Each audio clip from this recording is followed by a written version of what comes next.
Hello, everyone. Thank you very much for inviting me to give the keynote at APPT 2025. Last time I was there in Tianjin, I think, in 2019, and I was looking forward to come to Athens for this incarnation of APPT. Unfortunately, there was a small incident that prevented me from traveling. So I will hope to come back to Athens and APPT some other time. I'm going to talk about memory-centric computing. Today, computing is bottlenecked by data.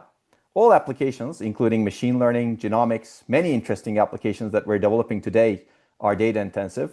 They require rapid and efficient processing of large amounts of data. And on top of this, data is increasing. We can generate more data than we can process in machine learning systems, databases, genomics, video, etc. And we want to perform more and more sophisticated analysis on more data. And this is really straining our computing systems, both at the technological levels as well as systems, application, and architecture levels. Clearly, machine learning is a very big hype today. Everybody is looking into it. And I don't need to emphasize that the memory requirements of machine learning is growing exponentially, while compute requirements are also growing exponentially. Until we find some better solution to this problem, it's expected that the data is we're going to build bigger and bigger systems to deal with it. And on the horizon, we don't have a very good solution to it. As a result, people are experimenting with chips that are wafer scale, for example. For example, in this picture, you see the CTO of Cerebras talking about that. And machine learning is not the only application. Clearly, there is a lot of data growth in applications like genomics, which I believe is going to be even more important going into the future, or health in general. Health applications, we can generate a whole lot more data. We can generate a whole lot more data in genomics today with machines that look like this, the Oxford Nanopore engines. So we have great data generators today, but to analyze the data and to make sense of the data, unfortunately, we move that data all over the place in our computing systems, both at the macro scale as well as the micro scale for analysis. And this caused a lot of energy and performance and other problems, as I will discuss in this talk. Basically, we're moving data a lot in our systems today. Data access, as a result, is the major performance energy bottleneck.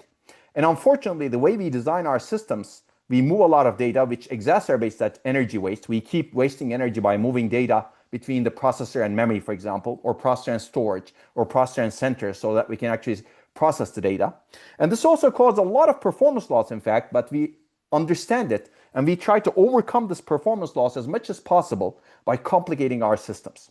We complicate our software, we complicate our hardware, and we add many, many levels of caching in both hardware and software, prefetching in both hardware and software, out-of-order execution in both hardware and software, multi-threading in both hardware and software. And as a result, our systems become more complex and bloated.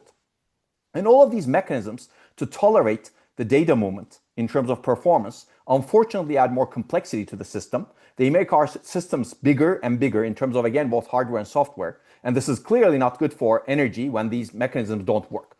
And in many cases today, these mechanisms unfortunately don't work. In many applications, we waste energy even more by actually having these mechanisms to tolerate the data movement. So basically, we're doing something wrong, in my opinion. Our systems today are very processor-centric. We have to move the data from where it's generated and where it's stored to the processor, and this comes at great system cost.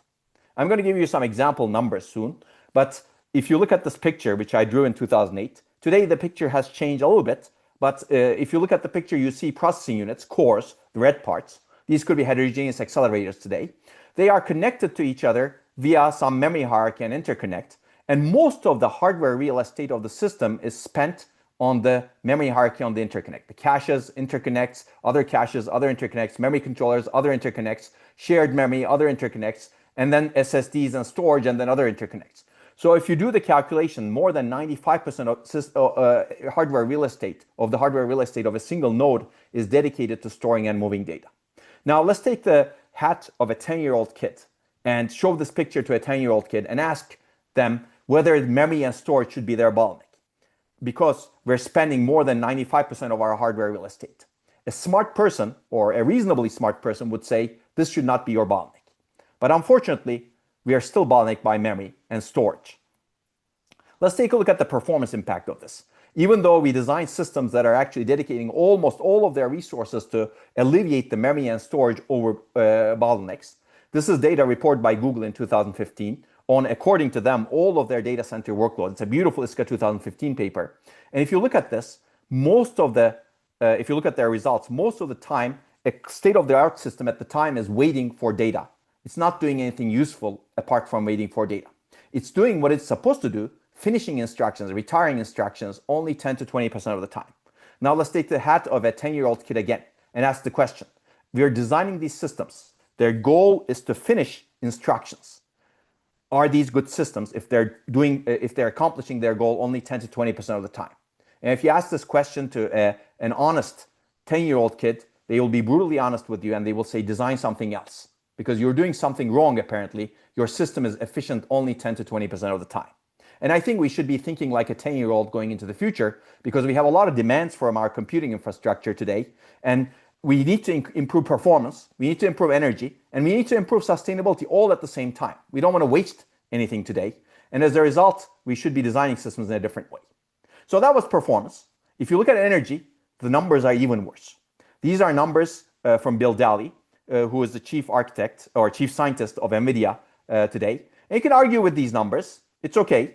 What matters is the disparity between the energy of a computation operation and a memory operation. And that disparity is huge today. If not 800x, as shown in this picture, it's closer to 150, 160, maybe 200x if you optimize things. And this is a double precision floating point operation, which is expensive, and a DRAM read or write access. The question is, do we want to actually move data to the processor, expending more than 100 to 200x the energy of the computation operation, which is actually cheap today because we have scaled logic very nicely, or do we want to do the computation somewhere else without moving the data? And clearly this is an optimization problem. There's no dogma here. Today we have no choice. We have to move the data to the processor. But if you actually enable a choice, do we want to move the data or do we want to do the operation inside the memory, for example, or storage? Then you can treat this as an optimization problem. And the optimization problem says, when do you want to move the data to the processor to exploit the caching locality? And if you do the calculations, your locality needs to be on the order of thousands of re-references to the same data so that you can amortize the cost of energy cost of moving the data. So this becomes worse when the computation energy reduces. For example, if you do a simpler operation, a 32-bit integer operation is much less energy hungry than a 64-bit double precision floating point arithmetic operation. And the disparity between a memory access and this simpler arithmetic operation increases. This is 6400x. And today in machine learning, for example, to reduce energy costs, we want to actually do simpler and simpler operations. Ideally, we want to operate on 4-bit data, 3-bit data, 2-bit data, 1-bit data. And if you actually reduce the precision of the operation, then the computation energy reduces much more than data movement energy. And as a result, the disparity between computation energy and memory energy increases significantly. So the numbers actually go crazy. And we're not even talking about storage yet. If you actually talk about moving data from storage to memory, storage to the processor, add another, at least an order of magnitude to this number. So we're at 64,000x. Okay, we tried to understand the energy cost of data movement in our devices, real applications. We also actually look at the performance cost of it. And we did multiple studies, including 2 studies that I'm going to mention with Google. In one of these studies, in 2018 in ASPLOS, we quantified the effect of data movement on total system energy on applications like YouTube, for example, video encoding and decoding, Chrome browsing, and also TensorFlow influence at the time. And on average use cases, we found out that more than 60% of the total system energy is spent on moving data between memory and the processor or the accelerator. We're not even talking about storage yet. Now, more recently, we repeated the study with the Google Edge TPU devices. And with Google Edge TPU devices, computation becomes less of a bottleneck, but data movement becomes even more of a bottleneck because you reduce the computation complexity by accelerating the computation.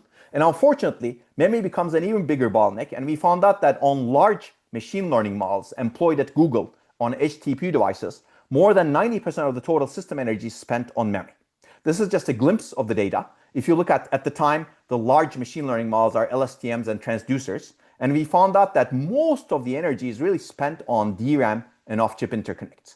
Now, if you move the computation near the data, as we do by using 3D stacked memories at the time, you can actually improve energy by about 5x in those large machine learning models. And we actually repeat these studies for many different types of machine learning models, and we find very similar results. You improve performance as well as you improve energy efficiency.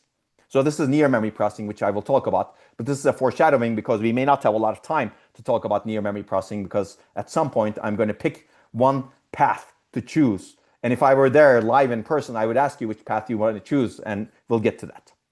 Okay, so we're wasting a lot of performance, we're wasting a lot of energy, we're wasting a lot of area on data storage and movement. The fundamental problem is we're processing data far away from the data, and our paradigm is unfortunately very processor-centric. To fix this problem really fundamentally at the core, we need to enable computation with minimal data movement. We need to enable mechanisms where we can compute where it makes sense, where data resides, as opposed to just a small fraction of a processor chip.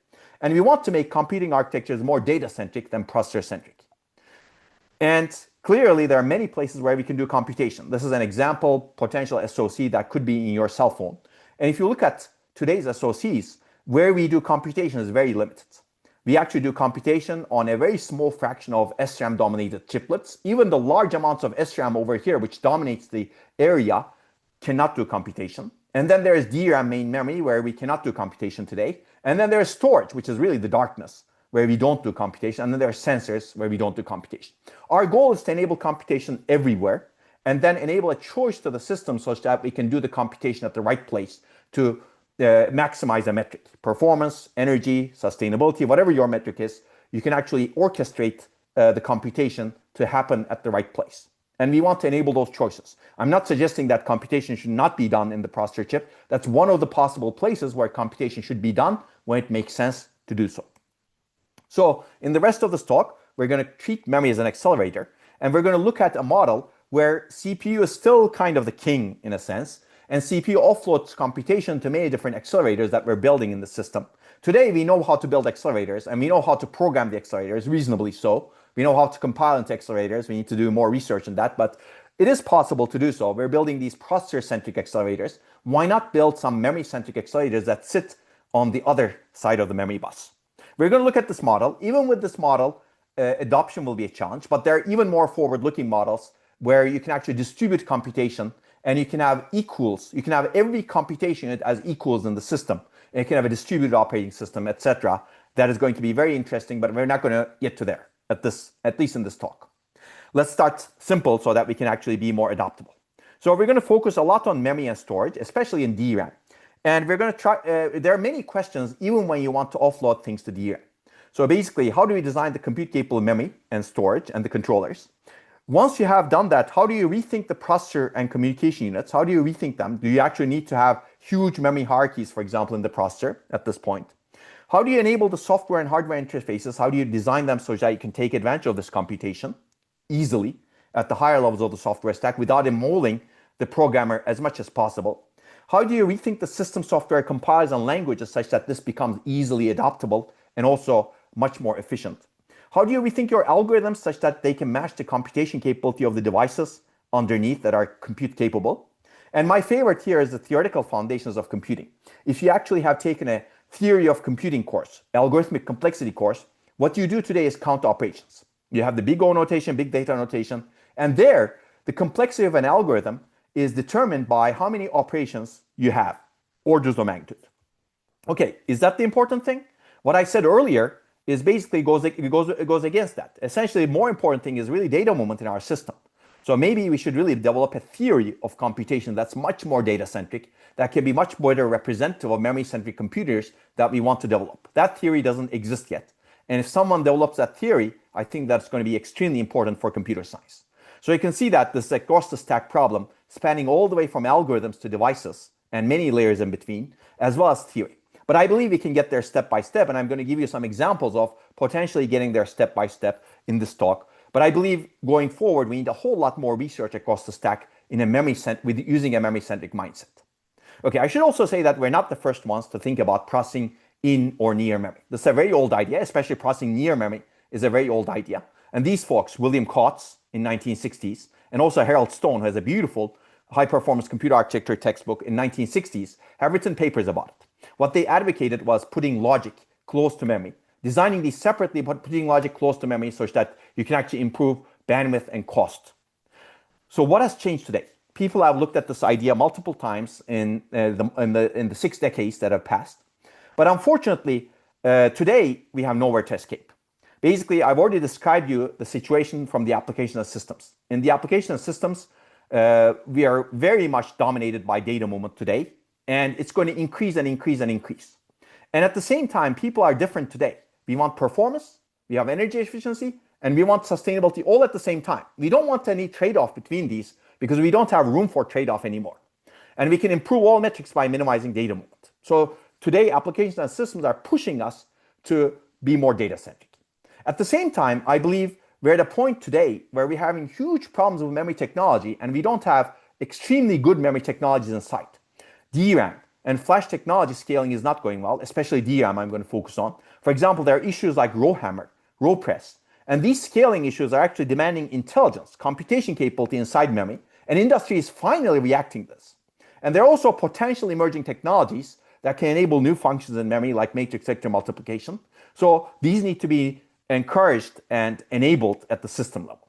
So basically, technology is pushing us to be more data-centric so that we can actually solve the technology problems that we have and exploiting emerging technologies. So today's systems are actually squeezed in the middle, in my opinion. We need to be data-centric. Otherwise, we're going to continue wasting a whole lot more energy and performance and maybe having issues with the robustness of the memory technology, as we will discuss. Okay, in this talk, I will start with memory technology scaling. This is a fascinating area, and this is an area where a whole lot of research has been done, especially with the real chip results that we have been showing in my group since 2013 and 2012 or so. And this area is going to become much worse and worse. And the solution to memory technology scaling problems, in my opinion, is to actually design intelligent memory controllers that can do computation near memory and maybe even inside memory, as we will see. Okay, so we have built a whole lot of infrastructure to understand technology scaling issues of DRAM. When DRAM cells become smaller and closer to each other, memory capacity increases, and we want that memory capacity, especially for machine learning workloads today. Unfortunately, they run into some scaling issues. So this is one of the infrastructures that we built. This is our laboratory at ETH right now. This is an older picture. And we have a large, multiple rooms where we dedicate to the testing of existing memory chips using FPGA-based infrastructures. And we're growing this because there are a lot of interesting things to discover in existing memories. And we want to actually test emerging memories as well. And these are some existing memories that we can test, HBM, DDR4, and we're looking increasingly to LPDDR and DDR5. And this is where a lot of the RowHammer experiments were done, which I'm going to talk about briefly. And the one on the right over here is the original infrastructure that we built in 2011 to understand the retention scaling issues, which we later actually understood a lot, and we kept doing a lot of experiments on, and then we actually looked at read disturbance RowHammer. We released these infrastructures to the community. These are soft memory controller infrastructures, initially in HPCA 2017, and more recently we released the DRAM vendor infrastructure. So anyone can actually take these and run tests on commodity DRAM as long as they supply the FPGA, and we'd be happy to help them. And you can discover a lot of fascinating things related to memory. RowHammer is one of the things that we have discovered and that we have analyzed a lot scientifically. And this is a problem that's actually becoming even more famous today because there is a recent Unix security paper from University of Toronto researchers that have shown that you can actually induce these bit flips in GPUs, in GPU memories, and you can actually launch attacks on GPUs by exploiting these bit flips. So what are these bit flips? Essentially, this is a paper that's coming up at Unix Security 2025. And our paper that I'm going to describe was published at ISCA 2014. It could have been published at Micro 2013, but unfortunately it was rejected. But we persevered and published at ISCA 2014. And the issue is read disturbance in memory cells. Basically, if in DRAM, you have two-dimensional rows and columns of cells. And if you want to access one cell, let's say one column in a row, you need to activate that row. You apply high voltage to that word line. Now, if you want to access some other row, you pre-charge that array, meaning deactivate the word line, apply low voltage to that word line, and you activate some other word line.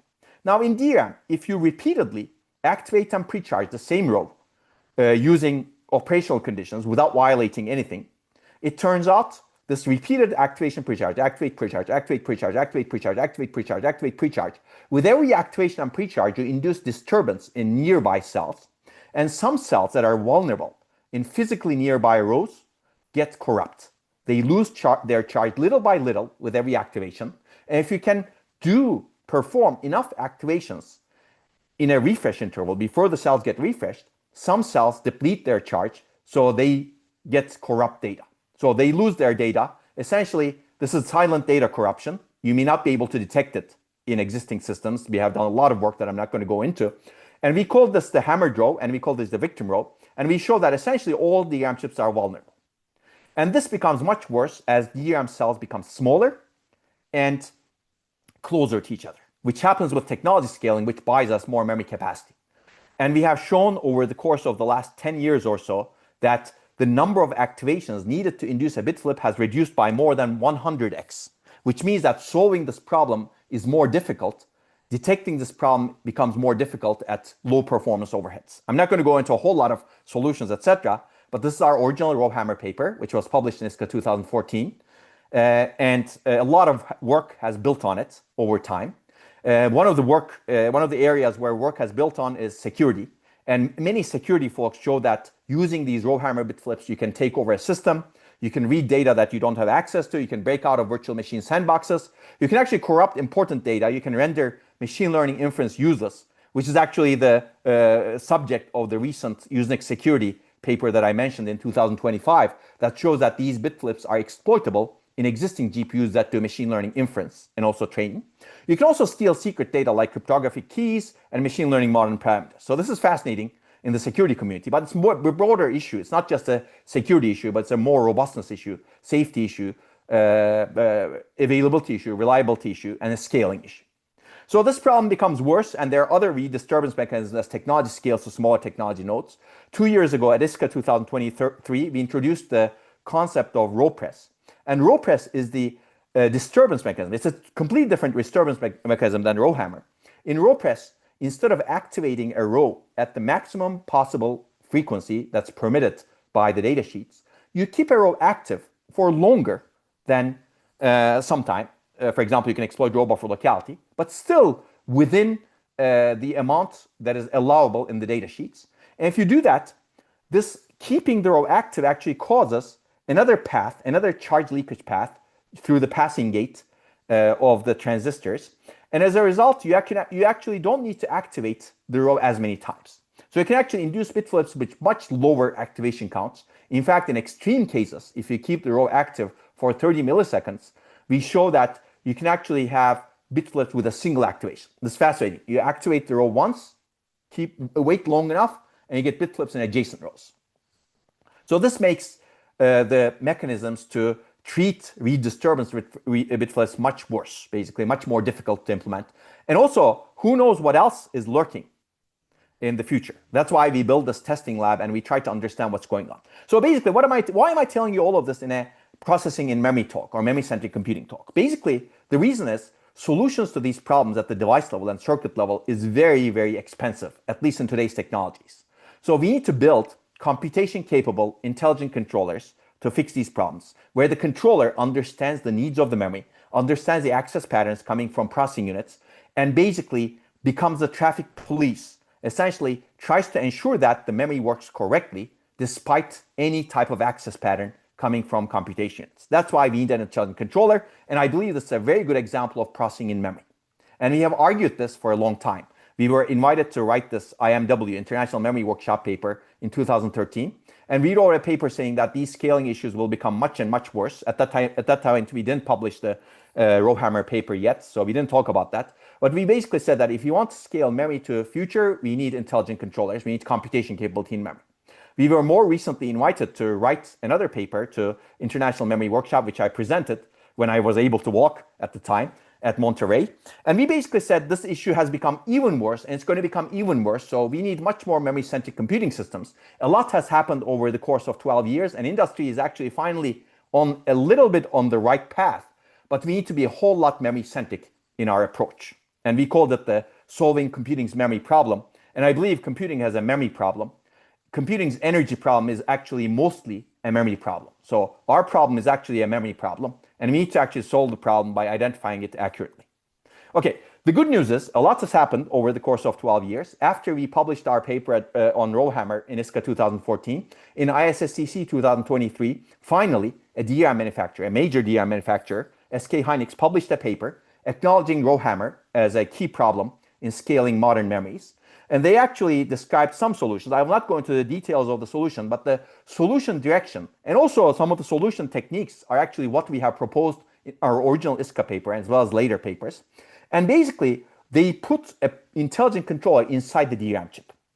The basic idea is to have an activation counter next to each row inside a real DRAM chip, in this case a DDR5 DRAM chip, as you can see, a prototype.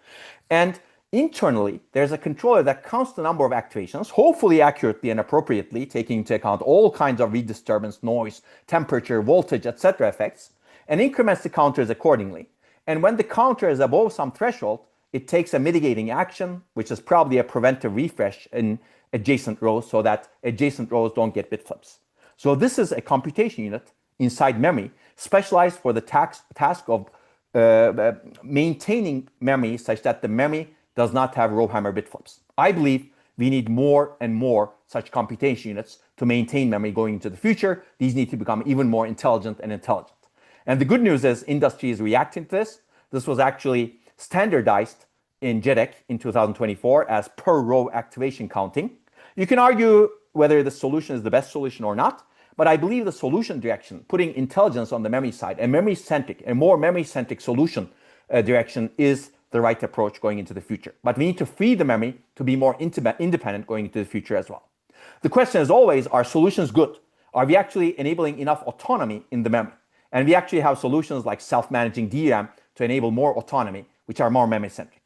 But if your solution is like this, you can easily bypass it. And we asked the question to industry solutions, and we found that there are a lot of issues with existing industry solutions in terms of both security and performance. And we have published some papers, and there are more papers that are coming in this direction. And hopefully industry solutions will become better and better, but I will warn that this is not an easy problem to solve. Our controllers will become more and more intelligent on the memory side so that we can scale memory better and more robustly into the future. So robustness requires intelligent controllers. So there's a lot more to come. I will mention two things. One is aging. When DRAM chips age, it becomes much worse to determine how these RowHammer retention or row press type of bit flips become. In one paper that was published in HPCA 2024, we showed that with aging, the RowHammer threshold reduces. And if you don't actually take into account aging, for example, you send a memory chip, cutting edge memory chip into space, and it stays in space for a long time with different kind of access patterns, or in data center in a long time with access patterns, how do you actually adapt the solution to keep memory robust? And this requires a much more intelligent controller that understands what's happening. And if you're interested in real data from real DRAM chips, we have a lot of that in our papers, and this is one of the example papers. There's also another effect that is not really understood at the device level at all. Row press was like this. When we actually published row press, there was no device level understanding of row press. Later, folks actually read our paper, and they actually published papers in device level conferences to explain the row press effect. Variable read disturbance is another effect that's similar in nature, in the sense that we don't understand it. We don't have a device level explanation of it. And the idea here is that the read disturbance threshold, the number of activations needed to induce a bit flip over a row, changes randomly and unpredictably over time. And this is not good for solutions because you need to identify accurately when you need to take a mitigating action. And if you don't know that, and if this changes randomly, then you need to actually design a controller that can adapt to the situation, which means that it needs to do online profiling, for example. It needs to have ECC, and it needs to use profiling and ECC intelligently so that it can actually fix this problem. Our recent results actually show that the problem is much worse than what we published in HPCA 2025, and we will be keeping on updating the archive paper with more recent real chip results. So if you're interested in this, we'd be happy to collaborate, especially with device level folks, to understand this phenomenon better. You may say DRAM is old technology. I believe that you're not necessarily right because yes, DRAM is old technology, but it's also evolving into the future. We have 3D DRAM, we have VCT DRAM, etc. That's going to happen more and more, and we need to understand these effects. And none of these DRAMs are actually immune to technology scaling problems. But emerging technologies, most of the emerging technologies are also either not mature yet, or they have similar problems and maybe even worse problems. We have worked on, for example, personally, I have worked on phase change memory and STT-MRAM for a long time to replace DRAM. And unfortunately, what we have found out is that you really need intelligent controllers for these memories because they have endurance problems. They have latency problems that need to be managed immediately off the bat. So if you don't have computation capability next to than memory over here. Unfortunately, these memories don't work very well. Maybe don't even work because you need to ensure that wear out doesn't happen such that you get bit flips.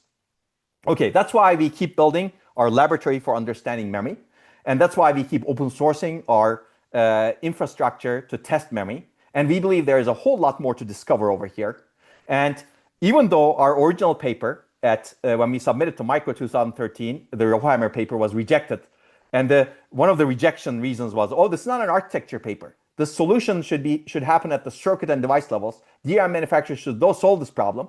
Now I think people realize that this is really an architectural problem, potentially also a device level problem, no question about that. It's an across the stack problem that requires holistic thinking across the stack. And as a result, we have very interesting read disturbance sessions in HPCA, ASPLOS, ISCA, as well as security conferences. And we recently had a very nice DRAM security workshop, which is all completely available online. If you're interested, we had a lot of industry as well as academic attendance, and we discussed the solutions to RowHammer problem going into the future. And if you're interested, you can look at the YouTube video of this. Okay, that brings me to the end of the memory technology scaling part of this talk. Normally, I would take questions over here, but given that I cannot move from where I am, I'm going to switch to the next part of the talk. Now we're going to talk about, so far what I talked about in terms of memory technology scaling is doing computation to scale memory into the future to keep memory robust, secure, safe, reliable, available. So that we need computation capability inside the memory, near the memory. As you can see, this is happening inside the DRAM chips. Now we're going to talk about putting computation capability near memory or using memory so that we can actually accelerate different computations. Now, the interesting thing is these are related. If you actually already put computation capability inside a DRAM chip to count the number of activations per each row, for example, why not use some more metadata next to each row and specify that to data? You can have other security functions, for example, taint tracking, etc., inside the DRAM chip, and you can actually have a much more secure DRAM chip. You can actually keep some more information about metadata about the data, and you can actually do locality optimizations inside the DRAM chip if you expose that to the software. So these things are quite related, in my opinion. So when you actually add computation capability to keep memory secure and robust, that computation capability and the mindset that goes along with the computation capability can enable other computation capability to accelerate applications, security functions, etc. So these two are very much related. But let's talk about computation acceleration with processing in memory. I call everything processing in memory because in the old times in 1960s, people called it logic in memory. But there are only two types in terms of nature of processing in memory. I'm going to cover only one of them because we don't have time. If you had longer time, I would cover both of them. But let me define them first. So you have processing, let's call it logic, and you have memory, let's call it memory. Logic and memory are designed completely separately today. They use different design flows, different design tools, different design processes, even different fabrication technologies, as we see in DRAM versus CMOS, for example. Now, processing near memory says, keep the logic and memory design separate completely, and perhaps even fabrication separate sometimes, but put the logic closer and closer and closer and closer to memory as much as possible. You can put it in the memory controllers. You can put it in the logic layer of 3D stacked memory. You can put it next to each bank using the same fabrication technology potentially as DRAM, for example. You can put it next to each row buffer. You can put it next to each cell. But the key is logic and memory are designed completely separately using existing paradigms, and they just are integrated at different nearness, if you will. So if you're near memory, you can actually be much more efficient and you can improve performance potentially. There are still programmability issues, etc., but that's what processing near memory is. And this is easier to adopt because you don't change the logic and memory design paradigms completely, and you actually can adopt existing acceleration paradigms for this potential. Processing using memory is fundamentally different. You have logic and memory. Forget about memory. Forget about logic. Don't forget about memory. Memory is important. Forget about logic. This memory that I have has some analog operational properties that enables it to do computation inherently. And we exploit or use those operational properties to perform computation. That's why this is called processing using memory, processing using the operational characteristics of memory. And this is fundamentally different from what we do today, because now we're going to use the memory to do computation. We're not going to necessarily add additional logic to do computation. We may add additional logic to facilitate the memory to do better computation internally. And any memory has analog operational characteristics that can be exploited, which is really fascinating. I'm going to talk especially about DRAM. Clearly, this is longer term into the future because in this case, the design paradigm is completely different. We're going to use memory. And this is analog fundamentally in nature, even though at some point you may convert to digital to analog and analog to digital. But this also has reliability issues that need to be solved. So this is longer term. Processing near memory is shorter term. In the end, they need to be combined. Processing near memory can be much more capable because you can actually design logic to do expensive computations. Processing using memory, the capability of computation depends on what you can do using the memory, using its analog operational characteristics or enhancing its analog operational characteristics. So in the end, I believe these need to be combined because processing using memory can be much more efficient. They both can be general purpose or special purpose, as we will see. Normally, if this was a talk in person, I would ask which one the audience prefers. And usually, a forward-looking audience prefers using memory in a short talk. In a longer talk, we cover both. So what I'm going to do next is skip the many slides that we have for processing near memory. These slides will be available. I'd be happy to share it with the conference organizers. This is already happening. They're processing near memory devices from UPMEM, Samsung, SK Hynix, Alibaba, Micron, etc. And people have used these devices to understand their functionality, their acceleration capability, etc. We personally have worked with UPMEM for many years to show that you can actually accelerate many applications. And there are some papers that we will refer to in the rest of this talk. With CXL type of technologies, both processing using memory as well as near memory can be enabled better. And there is a lot of work in this area. Emerging 3D stack technologies can be actually harnessed to do computation in the logic layer. And we've been doing work in this area for more than 10 years. Initially, when we started doing work in this area, hybrid memory cube was there. The logic layer was not very advanced. But today, going into the future with HBM4 and more, we'll have a true logic layer designed in true logic process and better integration technologies using hybrid bonding, etc. So this logic layer will be better in terms of both logic capability as well as interconnect capability. So we can accelerate many more applications like large language models, etc. near memory. Okay, I'm not going to bore you with the details, but there are papers that we have written on this topic showing results that are at least an order of magnitude improvement in performance as well as energy. And this is the Tesseract paper, which was also rejected initially, but it was also accepted. And more recently, we wrote a short retrospective of this in 50 years of ISCA.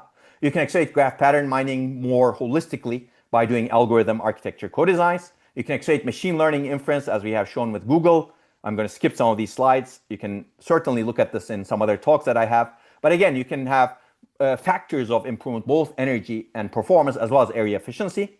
You can accelerate mobile workloads. You can accelerate genomics workloads. And more recently, we've been accelerating genomics workload inside the storage devices near SSDs or inside the SSDs using the SSD's computational capability to deal with the huge amounts of data that you need to filter in genomic applications. One of our recent papers at ISCA 2024 and deals with metagenomics, which actually works on hundreds and hundreds of terabytes of databases, which cannot really fit in DRAM cost effectively. There are many, many more examples of processing near memory in our modern primer on processing in memory paper that we keep updating on archive. It's already almost 100 pages, but we need to include more papers because there's a lot of work in this area that we try to summarize and overview and categorize. So if you're interested in a primer, if you want to get into this area, for example, or if you want to get updated in this area, there's a lot of work that we cover in this modern primer, and we'd be happy to take any feedback. More recently, we have been looking at accelerating LLM, large language model, or foundational model inference near memory. And we have a heterogeneous acceleration system called PAPI, which I'm not going to talk about in detail, but you can find this at ASP+ 2015. We also have an acceleration system near memory using CXL that eliminates the GPUs in the system completely, which is fascinating, improving cost efficiency, performance efficiency, and area efficiency significantly. So I'd recommend, if you're interested in LLMs and near memory acceleration, these are some of the state of the art. And all of these require a runtime system that decides where to execute the computation. Do you want to execute the computation in the GPUs? What kind of near memory computation device do you want to execute? And this depends on the characterization of the workload and the type of kernel in the system, which I'm not going to get into in detail because we're going to focus a lot on processing using memory in the remaining time. Okay, now let me jump into processing using memory. Just to remind you, processing using memory is to use the operational characteristics of a memory chip to perform computation. And any memory chip has operational characteristics that can be used to perform computation. I'm going to focus especially on DRAM. We do a whole lot of work on DRAM using our infrastructure as well as models that we have developed in terms of circuit models, as well as first principles based models to understand what we can do using DRAM. And we have open sourced a whole lot of these. So if you're interested, you can take a look at our GitHub page, or you can email me certainly.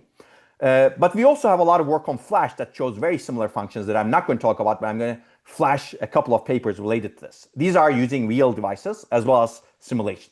Basically, just by using DRAM as a commodity technology, we can natively support a lot of operations. We can do bulk bitwise copy, initialization and zeroing, which is a special case of copy, bulk bitwise operations, logical operations, and or not majority nor NAND. We can generate true random numbers. In fact, this was one of the earliest works that we did to showcase the capability of existing real DRAM devices without modifying the DRAM devices. We can evaluate physical and clonable functions, and we can do more complex computation using lookup tables. We can do most of these at low cost, and we're going to use the analog computation capability of the DRAM chips.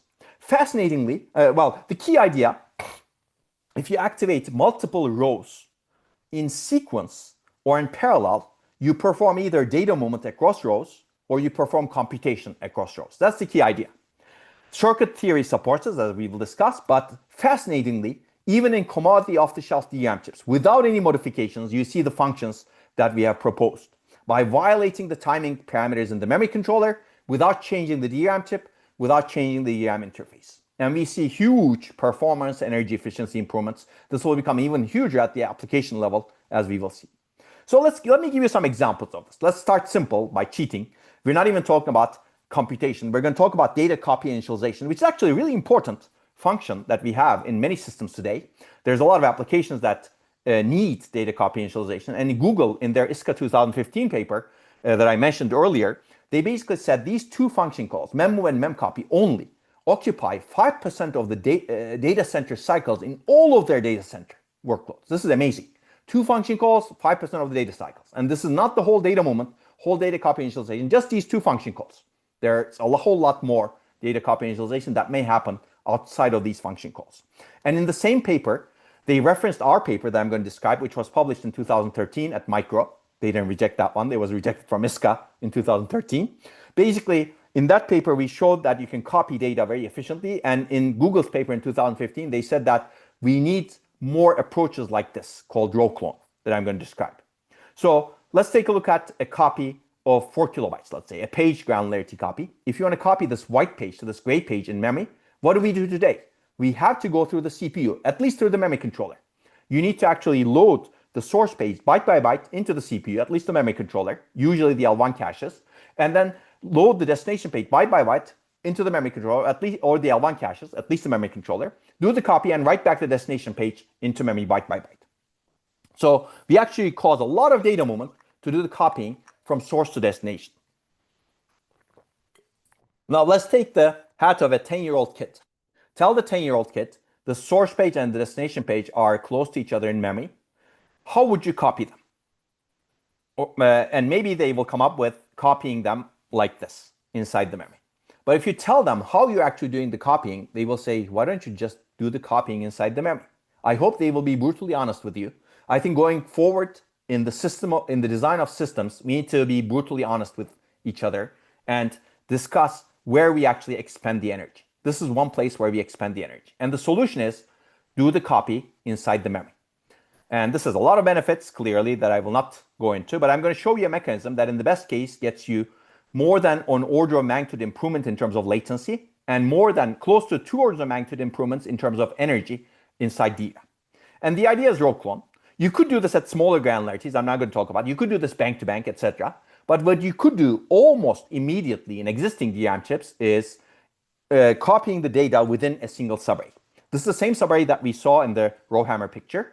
You have a two-dimensional array of cells. We call this a subarray. And the idea is if you want to copy one row to another row, we first activate the source row, which brings the data into the row buffer, which are sense amplifiers, which now keep the data strong. And then we activate the destination row. Once you activate the destination row, you disconnect the source row from the row buffer, and the row buffer gets connected to the destination row, which means that the data that was captured from the source row that's strong in the row buffer now gets transferred with chart sharing to the destination row. By doing 2 consecutive activates using chart sharing principles, we actually accomplish a page granularity or row granularity copy at negligible hardware cost. And this is the improvement that you get in terms of performance and energy. And if you want to actually do copy across banks, across subarrays, we have a lot of mechanisms that I'm not going to go into that have improved this picture significantly. But the original idea of row clone also proposed some mechanisms, and you can read the paper for that. Basically, you can generalize this idea to different rows over here. Okay, basically, you can actually do this copying at different granularities across different components of memory, and I'm happy to talk about that. The key thing, this row clone operation, you can actually do it in existing DRAM chips by violating the activate to activate timing parameter to the same DRAM bank or subarray. There was actually a beautiful paper in Micro 2019 that builds on this paper using our SoftMC infrastructure from Princeton. They show that by violating the timing parameter carefully, you can actually get this row clone operation. And we build on that work, as I will talk about soon. Okay, that was row clone. Now let's talk about computation. Computation is somewhat similar, except you need to activate multiple rows concurrently now, as opposed to in sequence. So let's take a look at these 3 rows, A, B, C. And these 3 rows have the capacitor and the access transistors, and this is the bit line they share. And this is the sense amplifier, 2 cross-coupled inverters, and this is the other side of the sense amplifier. Initially, the bit lines and the reference voltage, 1.5 VDD. And imagine that we could do this operation on thousands of cells. And imagine that we could do this operation of thousands of subarrays. So you can actually do this operation on millions of cells concurrently inside a single DRAM chip. And the operation is, the primitive is triple row activation. We concurrently activate rows A, B, and C. If you do that based on chart sharing principles in the circuit, the capacitors share their charge with the bit line. And if at least 2 of these cells, 2 of these capacitors are charged, the bit line senses the charge state at the end. If at least 2 of these capacitors are discharged, the bit line senses the discharge state at the end. And this is a bitwise majority function, which is a beautiful function. It's essentially computation. You do bulk bitwise majority across millions of cells, row granularity. Now, if C is set to 1, beforehand carefully, you get the OR of A and B. If C is set to 0, you get the bulk bitwise AND of A and B. So this is great. You have majority, OR, AND. Now, if you want to be functionally complete, you need a NOT. You need an inversion. But we already have that actually, if you think about it. If you activate only C, for example, or only B, the inverted version of the sensed capacitor is on the other side of the sense amplifier. It just needs to be supplied to the same subarray. And in this paper, in the AMBIT paper, which was published in Micro 2017, after multiple rejections, we showed that you could actually do this in an expensive way. There are later works that show how to actually get that inverted part of the value to the same subarray with simpler cost. I'm not going to go into that, but assume that you have a functionally complete mechanism, functionally complete bulk bitwise engine.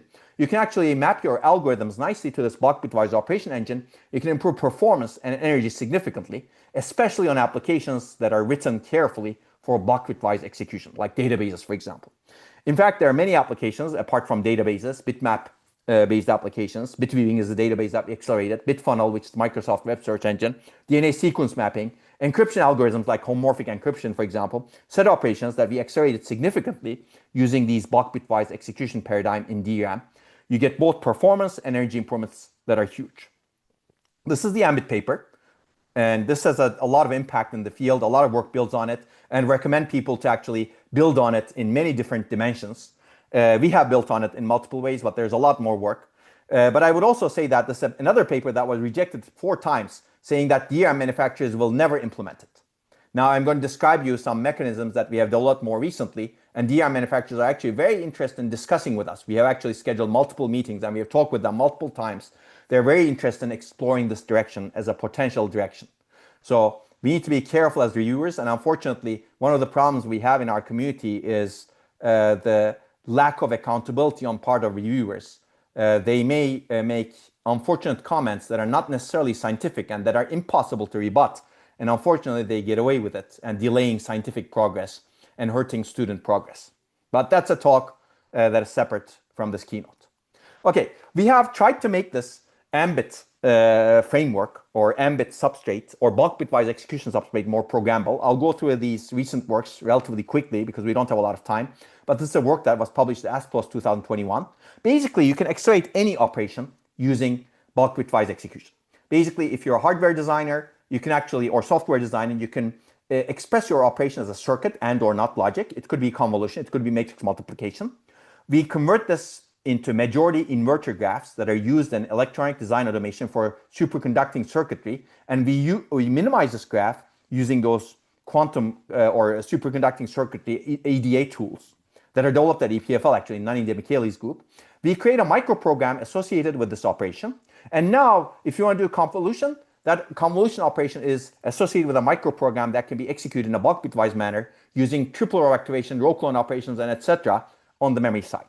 When the programmer inserts this operation, or the compiler inserts this operation, this gets shipped to the memory controller, and the memory controller executes the microprogram and executes a convolution, for example, or a matrix vector multiplication. And we implemented this on many operations, complex operations, and real-world applications, including neural networks. And we see significant performance energy improvements. More recently, this is the SimDRAM paper, and people have built on it. More recently, we have realized that we need to make things more flexible inside the DRAM. And one of the issues with flexibility is the large granularity, the row level granularity, bulk granularity operation. We want to reduce this granularity because sometimes you don't have enough SIMD width to perform this bulk bitwise operation in application. You don't have a lot of parallelism, basically. And sometimes you want to actually save energy. So we use fine-grained DRAM so that we can access only the target portions of the DRAM subarray. And people have proposed fine-grained DRAM in the past to reduce energy of DRAM. You access only what's needed, only the mat that's needed, as opposed to the entire subarray. And we actually have a mechanism to do this also. This way, while some of the mats are executing one operation in DRAM, other mats can be executing some other operation. And we have a flexible mechanism to do that. For this, you need fine-grained DRAM, and we have one fine-grained DRAM architecture called sector DRAM for this purpose. If you're interested, we'd be happy to talk. And if you actually want to do reduction in DRAM, you need to have low-cost interconnects. You need to have more connectivity in DRAM. This is what we've been arguing for many years, more than 10 years. And more connectivity in DRAM will enable better operations inside the DRAM. And this fine-grained DRAM also eases programmability because now you can target existing compilers like LLVM or going forward, MLIR, to actually do the operations only in a single DRAM mat. LLVM, for example, targets AVX operations, which are 512-bit granularity. And my student, Geraldo, targeted the LLVM compiler. It's all open source on our MIMDRAM website on GitHub. Transparently to the programmer, we can extract SIMD parallelism and schedule these processing using DRAM instructions while maximizing utilization and doing careful code scheduling and data mapping. If you're interested, this is all open source and also in the paper. In the paper, we show huge performance and energy efficiency improvements compared to a CPU and GPU if you use an entire DRAM module to do operations concurrently in all of its DRAM cells. This way, you put all of the DRAM to work, essentially. The reason we have these large energy efficiency improvements compared to CPU and GPU is because there's a whole lot of data movement that happens in the CPU and GPU, and a whole lot of the CPU and GPU pieces, hardware, is actually not doing useful computation. We improve utilization by exploiting the entire DRAM module to do computation. Okay, in the remaining really little part of the talk, I will show you the most fascinating part, and this is the part that existing DRAM chips are already quite capable. We built a lot of FPGA-based infrastructure to show that by activating two rows consecutively, by violating the timing parameters, not change the DRAM chip, you can perform row clone operations. Basically, you violate the timing parameters, you don't change the DRAM chip, you don't change the DRAM interface, you change the memory controller to violate the timing parameters. By violating the timing parameter of a DRAM activation, you can also find DRAM cells that are actually generating random numbers. And you can actually generate true random numbers in DRAM chips. These are different papers where we showed that. And we built this infrastructure called PyDRAM, processing inside DRAM, where we have a RISC-V processor inside the FPGA. We change the operating system, and we modify the applications such that the applications can actually do page copy. This page copy gets mapped to the same subarray. And once this page copy gets executed on this RISC-V processor, this page copy gets shipped to the memory controller, which violates the activate timing parameter and performs the page copy inside the DRAM chip. And as a result, it accelerates the page copy. And this is also open source. Anyone can use it. It's not an easy infrastructure to use, but we actually show both using micro benchmarks as well as real applications that you can accelerate page copy significantly. And these are some real results accelerated using real micro benchmarks. And this is the PyDRAM paper.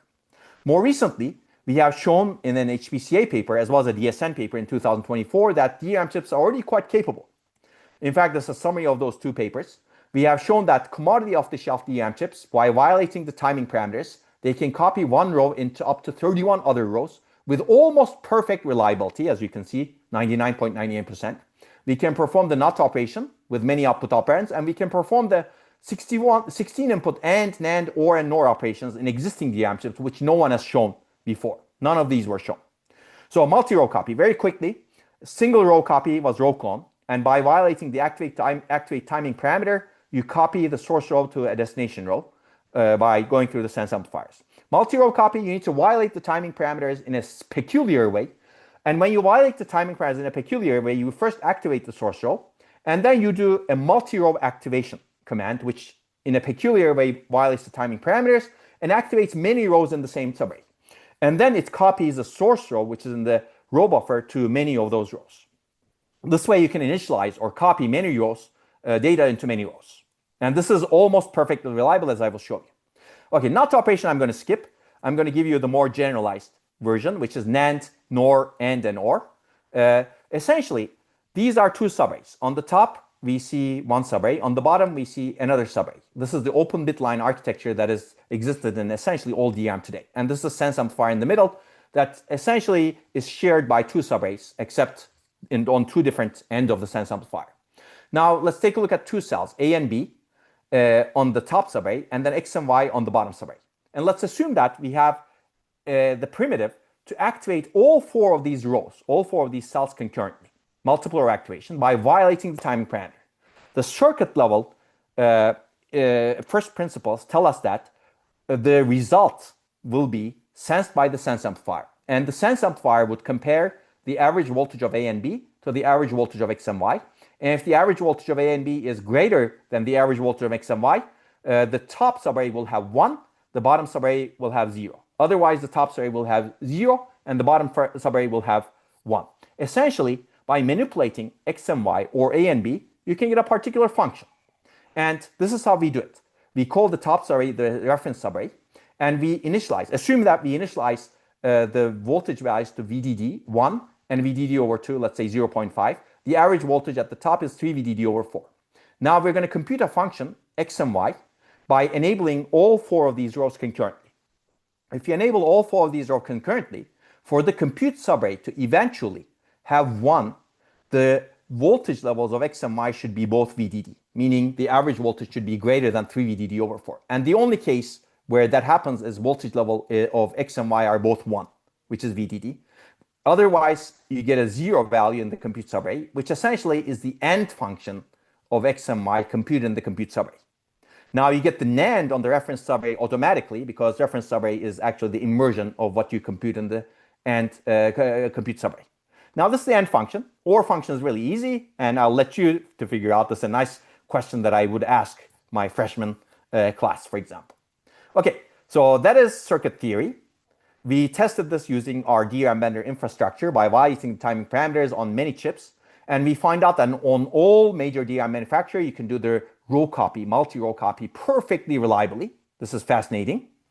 And you can do the multiple AND, NAND, OR, and NOR operations somewhat reliably, better than what we expected. You can see that the reliability is more than 50% in many cases. And in cases where the number of input operands is more than 16 or 16, you get more than 95% reliability. 94%, sorry. You can see that existing DRAM chips are extremely capable, and these are the papers that describe this. So now why am I telling you this?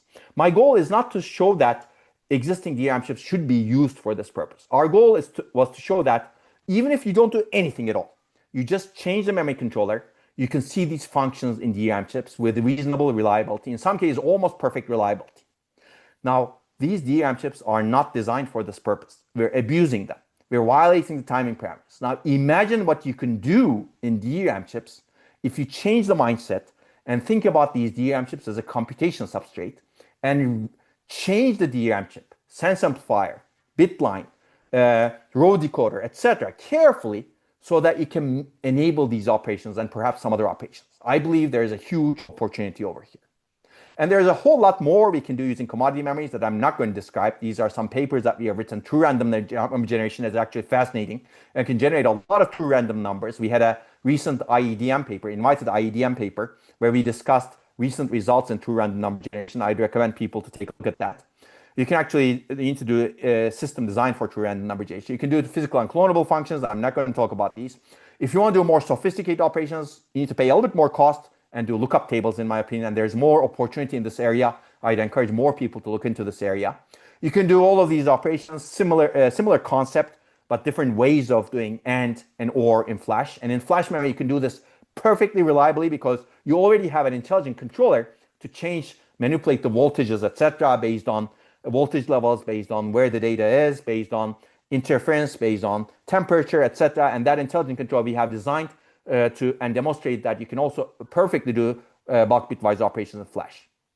And more recently in ASPLOS 2015, we've shown that you can use these in Flash operations to do homomorphic encryption-based string matching, which is fascinating. So I've covered near memory and using memory. We took a lot of time. If you're interested, there's a whole lot more in our modern primer on processing in memory and our recent short paper on IMW that talks about a different perspective on solving computing's memory problem. One of the issues, regardless of whether or not you're doing near memory or using memory, is adoption. I will very quickly flash some slides on this. Basically, you can design any hardware you want. The difficulty is getting it adopted. For adoption, we really need to change our mindset and to enable the software stack and the system stack to develop on top of these substrates that are actually fascinating, that are actually breaking the barriers and changing the paradigm. This requires writing applications, writing software, demonstrating better mechanisms to ease programming. And we have a lot of works in this area that I'm not going to talk about, but some backup slides are there. And we have multiple works in PACT, ICS, etc. that talk about support to make this more general purpose, coherence, synchronization, virtual memory, isolation, and communication interfaces. Some of these are very hairy, like virtual memory and coherence, but we have works on this. And we actually can get away with some of the coherence mechanisms that we already have and some of the virtual mechanisms that we already have. Runtime and compilation systems should be designed to make it easier for the programmer and the system designer. And we need infrastructures to assess benefits and feasibility. That's why we've been open sourcing and enabling different infrastructures for people to use. I believe the future is very bright, but we need to change our mindset to be memory-centric. And our mindset is much better today compared to 15 years ago when we first started doing processing in memory, processing using memory research. But I believe we still have a whole lot to go. So we actually need more PhD theses. This was my group's last PhD thesis, Geraldo, who is actually a brilliant student. If you're interested in hiring, I would definitely recommend it. He's done work across the stack, programming models, system support, hardware, MIMDRAM work, for example. We need more works and more students who are capable of doing things across the stack. Okay, I think we need to change the paradigm to be fundamentally energy efficient and fundamentally high performance, also fundamentally robust, fundamentally secure, fundamentally safe. We need to move data less for all of these. We need to design computing architectures with minimal data movement. So we highlighted major recent advances in processing DRAM. I've demonstrated many examples that show orders of magnitude energy and performance improvement if you do careful design. And fascinatingly, unmodified DRAM chips are already capable of computation. Going forward, if existing DRAM chips that are not designed for computations are already capable of computation, why not design these chips very carefully as a combined computation and storage substrate to do processing near memory as well as processing using memory? For this, design mindset and flow should change, and we need to do a whole lot more research and design across the computing stack. So I believe there's a whole lot in this area to be discovered, not only in emerging technology devices, but also in DRAM and Flash, existing technologies that are extremely strong today. And there's a whole lot more to do at the system level, as well as application levels, as well as compiler, language, and theory levels to do this, as well as architecture, of course. So I will end the technical part of this talk with this picture. If you look at this picture, we don't understand enough about this brain, but what we do understand is extremely connected in terms of computation, interconnect, and storage. These things don't have boundaries that we have today. There's no dichotomy between computation and memory and storage, and the efficiency of this thing is huge in many applications. So I believe going forward, we need to be similarly data-centric, data-driven, and data-aware. And we have a lot of papers on this topic as well. We hold processing in memory tutorials with many different types of conferences, most recently at ICS as well as ISCA. And we're going to have more and more. We released a lot of works on our GitHub. And if people are interested, we'd be happy to take more feedback, and we'd be happy to work with anyone who is interested.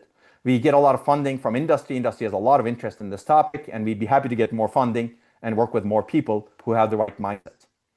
Most importantly, I will acknowledge my research group, Safari, who have been doing a lot of this work as well as a lot of other work in computer architecture and systems. If you're interested, you can have a snapshot of what we have done as of July 2024 over here. With that said, I'm done with this talk. I'd be happy to take any questions online or offline. You can always reach me via email. I wish I could have been there, but the situation of my right ankle doesn't allow me to walk normally. I hope that will change, and I will see many of you at future conferences and visits. Thank you very much, and I'm happy to take any questions.